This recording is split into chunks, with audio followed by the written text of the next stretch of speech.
vou falar de uma coisa que a gente chama de RAIN, tá? RAIN, ele é um acrônimo daquilo que tem que ser a sua atitude quando você se vê de frente a um desafio, uma dificuldade ou um problema. O que você faz, né, no seu dia a dia? Primeira coisa, você tem que se confrontar. Né? E aí tem um problema grande que tem muita gente que não se gosta porque evita se confrontar.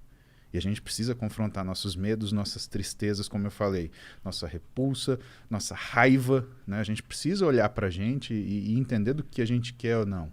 Né? E aí vem a gente aprender a falar não, a gente aceitar aquilo que nos desafia. Mas existe uma forma muito técnica de você fazer isso. E é justamente por esse acrônimo. O que é a primeira coisa, RAIN? Reconhecer. Então você olha para aquilo e fala, isso me incomoda. Segunda coisa, aceitar. Você é assim. O meu cabelo é crespo, mas eu gosto de cabelo liso. Mas eu tenho que primeiro aceitar que o meu cabelo é crespo e me sentir bem com ele. Porque aí, quem sabe, eu coloco o cabelo liso e percebo que esse cabelo liso, eu faço um alisamento e percebo que esse cabelo liso, por exemplo, não me agrada tanto quanto eu imaginava. Terceira coisa, investigar. Reconhecer, aceitar e investigar. Por que você vai investigar? Você tem que entender de onde vem aquilo de você. E por último, não identificar. Ou seja, você nunca vai trazer para você. Você é um sentimento ruim, fique aí.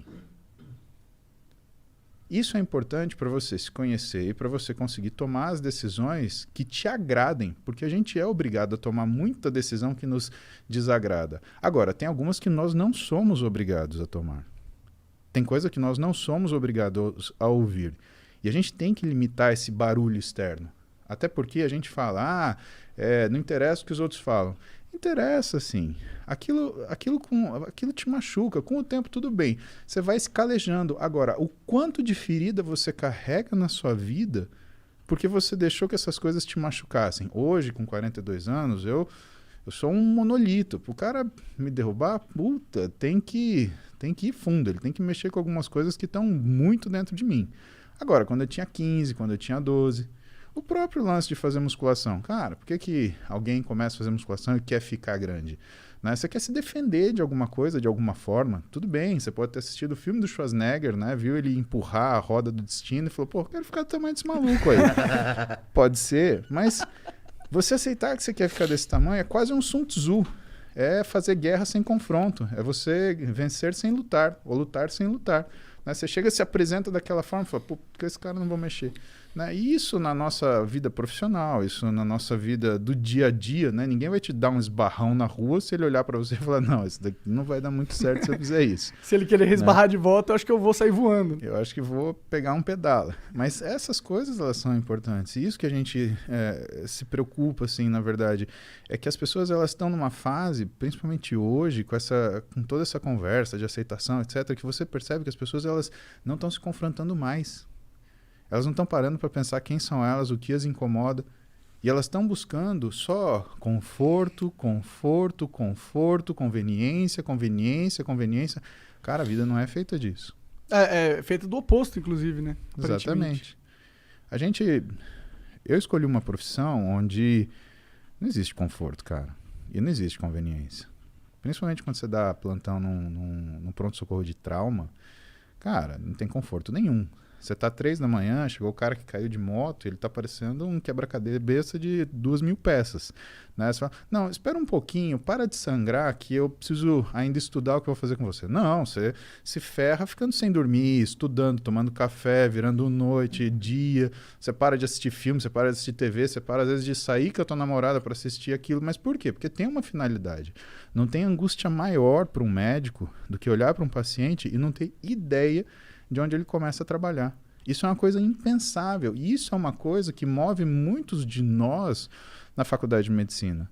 Né? Eu não tinha preocupação com prova, por exemplo, Monarca. Eu tinha preocupação quando o paciente fosse sentar na minha frente e falar assim, e aí, doutor, o que eu tenho? Cara, aquilo me dava um desespero que eu falava assim, eu tenho que saber das coisas. Isso a gente estava no primeiro ano passando numa matéria que chamava Introdução ao Hospital. E eu olhava com admiração os meus professores, que eles conseguiam sentar com calma. ouviam o paciente e sabiam conversar com o paciente. E o médico, né, aquele médico bom, aquele médico antigo, aquele médico que ele consegue se conectar com você, porque o trabalho médico ele vem dessa conexão. Porque o que o médico faz, na verdade, né, o que ele vende é a confiança. As pessoas procuram o médico porque confiam nele. Não porque ele se formou no melhor lugar, ou porque ele tem a quantidade de diploma, ou porque ele fez... Não, porque confiam nele, né? E esses professores, eles sentavam com as pessoas e, assim, do jeito que a gente está sentando hoje, tudo bem, Maria, como é que vai você? O que está acontecendo com você? Não, mas antes, me conta um pouquinho da sua vida. Cara, aquilo era sensacional. Aí você descobria que você não pode tratar o paciente igual está escrito no livro de semiologia, como se fosse uma lista de ticar. Dor de barriga? Dor de cabeça? Tá caindo um dente? Tá caindo cabelo? Não é isso, cara. É uma coisa muito mais profunda. E isso, com o tempo, vai fazendo a gente entender que a gente tem que entender da pessoa, entender uma série de coisas. Mas o motivo principal, né, do desconforto inicial, e aí, de novo, a gente usa aquilo que desconforta a gente como ferramenta para a gente evoluir, é esse. E se você encontra pessoas que são fracas, o que vai acontecer? Elas vão fugir desse desconforto e não vão conseguir fazer o mínimo. É aquela história que hoje é clichê. Tempos difíceis geram pessoas fortes. Pessoas fortes geram tempos fáceis. Tempos fáceis geram pessoas fracas. E pessoas fracas geram tempos difíceis.